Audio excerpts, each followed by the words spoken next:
Hello hi అండి, one more mini vlog. Chicken fry ఈజీగా టేస్టీగా ఇలా చేయండి, టేస్ట్ అదిరిపోతుంది. ఫస్ట్ నేను చికెన్ కడిగి పక్కన పెట్టుకున్న తర్వాత స్టవ్ మీద ఒక గిన్నె పెట్టానండి. గిన్నెలో ఆయిల్ వేసాను. ఆయిల్ హీట్ అయిన తర్వాత మనం కడిగి పెట్టుకున్న చికెన్ వేసుకోవాలి. అందులో చికెన్ ఇలా వాటర్ వచ్చి బాగా వాటర్ మొత్తం అయిపోయేలాగా చూసుకోవాలండి.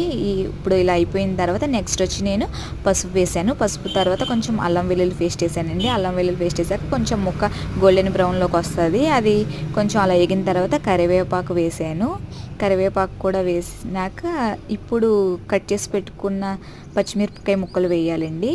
పచ్చిమిరపకాయలు కూడా వేసేసాక అది కూడా కొంచెం బాగా ఫ్రై అవనివ్వండి. ఇప్పుడు అందులో మన స్పైసీకి తగ్గట్టు కారం వేసుకోండి, సాల్ట్ వేసుకోండి, టేస్ట్కి సరిపడా సాల్ట్ కూడా వేసాక ఎవరెస్ట్ చికెన్ మసాలా వేసానండి. చికెన్ మసాలా కంపల్సరీ ఏ బ్రాండ్ అయినా. నెక్స్ట్ వచ్చేసి అది కొంచెం ఫ్రై అయిన తర్వాత నేను కొత్తిమీర వేసాను. Please like and subscribe.